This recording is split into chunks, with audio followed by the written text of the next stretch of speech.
Yo guys, what's going on? Rob with 421 Media House coming at you again with another deck review.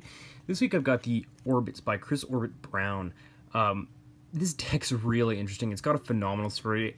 I'm just going to kind of summarize the history of Orbit really quickly. I'll leave a link in the description. You guys can check out the full history if you're interested. But basically, Chris Orbit Brown is a guy that had been a magician for like 10 years, decided that he wanted to do his own deck release, and barely got it funded on Kickstarter. And has really like now found a niche in the market to continue to produce decks of cards.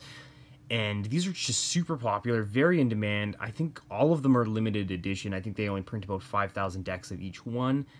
And it's a deck that ever since I started reviewing playing cards over the last year, I always get requested to do the Orbits.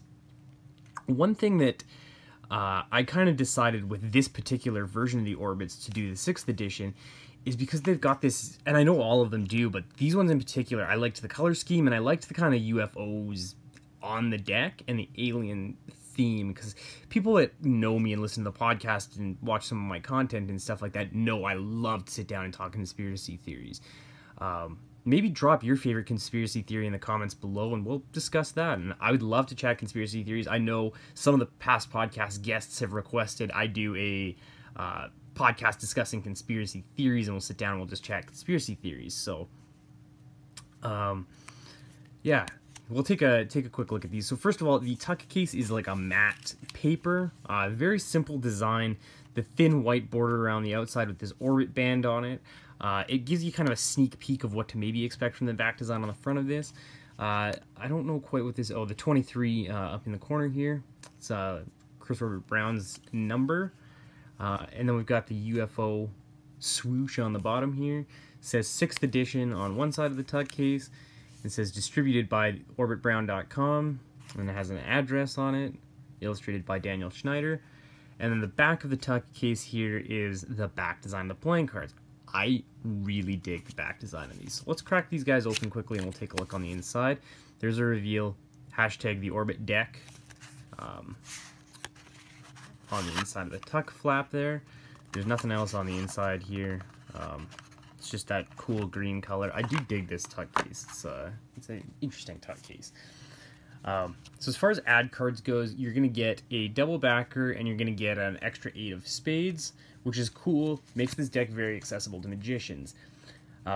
Versus some of the cardistry decks out there where you don't get you get 2 ad cards, or you get a double backer, or you get something like the Vert where you don't even get the jokers, you just get some other stuff.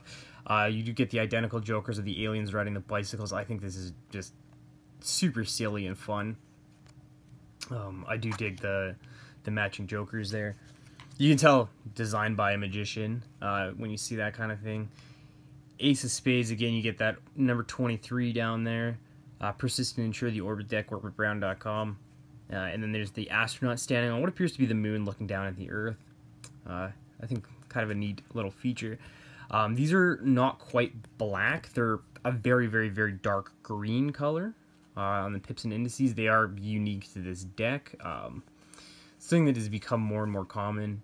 And then some of these face cards are standard, and some of them are based on Chris's friends, which I think is kind of an interesting little touch.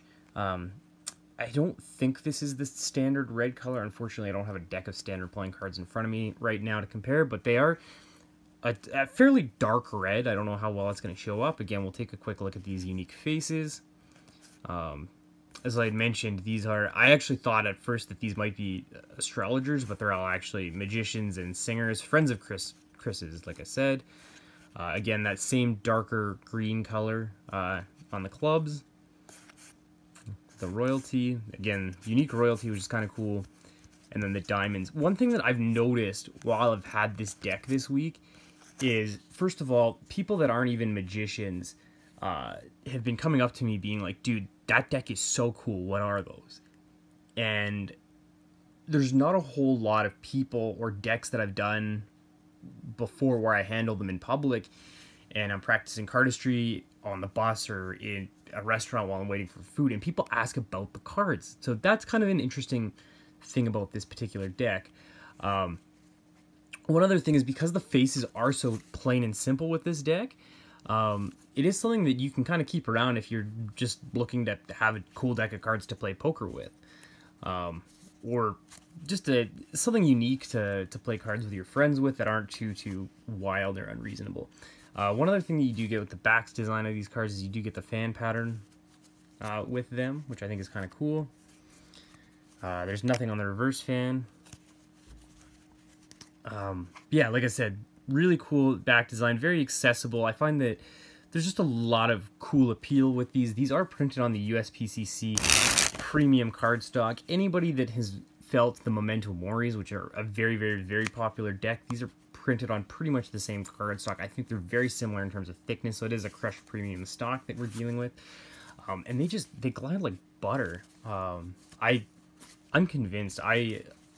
Based on design, I think just on handling, I would probably buy another deck of these Orbits for myself.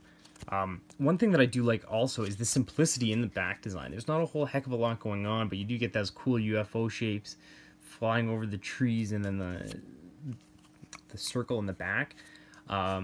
These remind me a lot of the Cherry Casinos, which anybody that watches my content and knows Cherry Casinos are one of my favorite decks. So these are printed on the premium stock versus the Casino B stock, but yeah, minor differences. Totally dig this deck. Would recommend picking up a deck for yourself before they're gone. And like I said, leave a comment below. Let me know what your favorite conspiracy theory is. I'd love to discuss it with you guys. And be sure to subscribe if you're new here and like this video, and we'll see you guys next week for another deck review.